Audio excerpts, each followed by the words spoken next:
இல்லை, இந்த சட்டையை போட்டுக்கிட்டு நீதிமன்றத்தை நாடி கண்டிப்பாக அவர் பேசின பேச்சுக்கு தண்டனை வாங்கி கொடுக்கணுன்றதுல உறுதியாக இருக்கேன். வீட்டில் எலி வெளியில் புலி அப்படின்னு இவருக்கு எப்படி சொல்லலாம்னா, மைக்கு முன்னாடி புலி, மற்ற இடத்துலலாம் எலி. தொழிலதிபர் மூலமாக இந்த பிரச்சனைக்கு நடுவில் வார்த்தை அனுப்பி விடுறாரு. நான் தனிப்பட்ட காரில் டின்ட்டு போட்ட கிளாஸ் போட்ட காரில் நான் வரேன், நான் மன்னிப்பு கேட்குறேன்.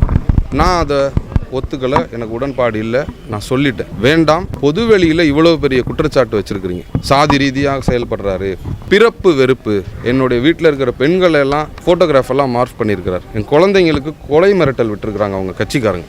அப்போ பொதுவெளியில் வந்து சொல்லுங்கள், மன்னிப்பு கூட கேட்க வேண்டாம். ஏன்னா அவர் கட்சிக்காரங்க இல்லைன்னு சொல்கிறார். சரி, ஒரு அரசியல் கட்சி தலைவர், முதிர்ச்சி உள்ள அரசியல் கட்சி தலைவர், ஒரு மாவட்ட காவல் கண்காணிப்பாளர், அந்த பெண்ணுடைய ஃபோட்டோவை மார்பிங் பண்ணியிருக்காங்க. இன்றைக்கும் நீங்கள் போய் இன்டர்நெட்டில் பார்த்தீங்கன்னா அந்த ஃபோட்டோ இருக்குது. என் குழந்தைங்களை ஆபாசமாக சித்தரித்த ஃபோட்டோ இருக்குது, 3 பசங்களை. இன்றைக்கும் நீங்கள், அதனால தான் நெக்ஸ்ட் தளத்துலேருந்து வெளியில் வந்து அவர் அவ்வளோ பெரிய சீன்லாம் இல்லையே, அவ்வளோ பெரிய அப்பா டாக்கரா அவர். நான் போய் மன்னிப்பு தம்பி, அவர் ஏதோ காமெடி பண்ணிட்டு அலைகிறாருன்னு. தம்பி, என் பரம்பரையிலே கிடையாது தம்பி. நீ என்ன பெரிய, நீ யார் முதல்ல? நான் உனக்கு மன்னிப்பு, நீ யார் முதல்ல? நீ யாருன்னு முதல்ல சொல்ற. எனக்கு நீ யார்? நீ உன்ட்ட மன்னிப்பு? நான் தவறு செஞ்சது நீ, நான் மன்னிப்பு. சரி, நம்ம தொழிலதிபர் கூட்டிவா, நீ பொது வெளிக்கு வந்துட்டில்லவா, கூட்டிவா, நீ கொண்டு வாங்கின. யார் அந்த தொழிலதிபர்? நீ கெஞ்சின பத்திரிகையாளர்களை விட்டு, உயர் காவல்துறை அதிகாரிகளை விட்டு, நீ சொல்ற ஆளை விட்டு எந்த கெஞ்சின. நான் எதுக்கு அவரை சந்திக்கணும்? நான் எந்திரிச்சு போனேன். நான் ரிக்வஸ்ட் பண்ண உனக்கு மேல அதிகாரிகள்கிட்ட, அதெல்லாம் சரி வராதுன்னு. நான் எதுக்கு பேசணும்னு நீ அப்படியே நீ பெரிய இது மாதிரி பெரிய புனித பட்டம் கட்டிக்கிறேன். நீ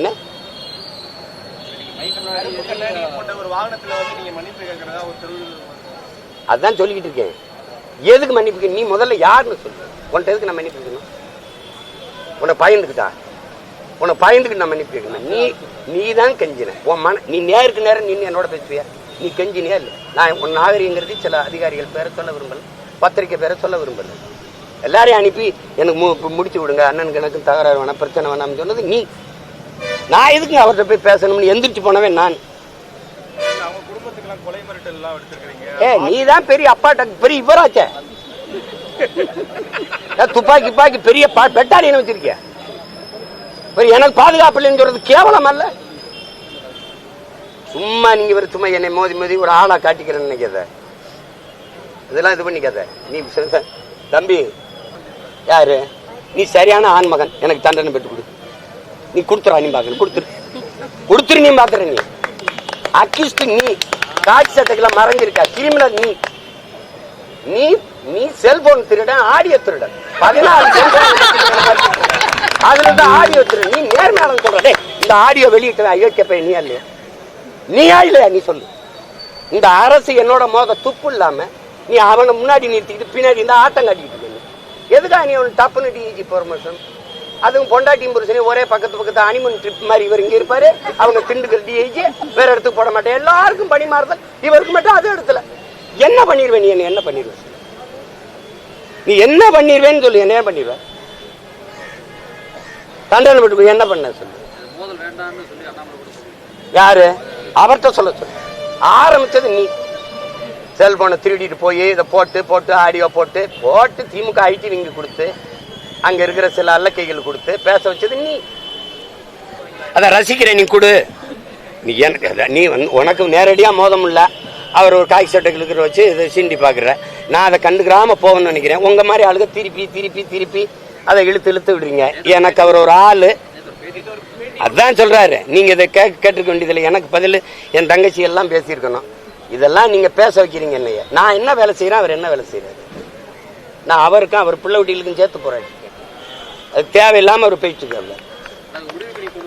என்ன முடிவு கொண்டு வரணும்? அதான் சவால் விட்டில. அப்ப மோதிர வேண்டியதான். நீ யார்? நீ என்னை போய் நீ அந்த ஒரு போலீஸ்காரன், நீ அங்க போய் போலீஸ் வேலையை தான் பார்க்கணும்.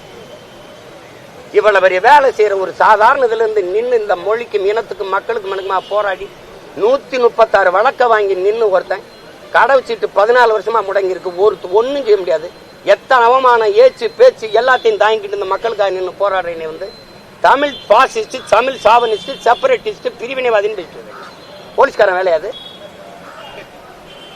எப்படி நீ பேட்டி கொடுக்குற? நீ ஒரு டிஐஜி வந்து ஒரு அரசியல் கட்சி தலைவர் மாதிரி நீ திமுக மாவட்ட செயலாளரோட என்னை ஏற்று பேசுற. தம்பி அன்பில் மகேஷோ ஐயா நேரு கூட என்னை பத்தி பேச மாட்டாங்க. நீ என்ன உட்காந்து அவர் வந்துங்க அவர் எதுன்னு அதுக்கு பேசாம நீ மாவட்ட செயலாளர் பதவி வாங்கிட்டு கட்சியில் போய் நின்ற வேண்டியதானே. எதுக்கு இவ்வளவு பேருக்கு நீங்க பேசுங்க என்னைய அவரையும் முன்னாடி நிறுத்துறீங்க. நாங்க 2 பேரும் ஒரே ஊருக்காரன், அவரு காவலர்கள் தின்றது எங்க வழக்கு போடு அவர் அங்கேதான் தூக்கி கொண்டு வச்சு விசாரிப்பாரு, சிறையில் போடுவார். அவர் பேசினதெல்லாம் உங்களுக்கு சொன்ன இதுல சொல்ல முடியுமா? அவர் மோதுறதுன்னு ஆயிடுச்சு, அப்புறம் மோத வேண்டியதானே. தம்பி நீ ஆஃப்டர் ஆல் போலீஸ் ட்ரைனிங், நான் யாருன்னு தெரியுமா? போராளி பயிற்சியாளன். நீ இந்த ஊருக்குள்ள ஒட்டு பேப்ப உழவு பார்ப்ப, நான் உலகத்தை உழவு பார்த்த தலைவனின் மகன்.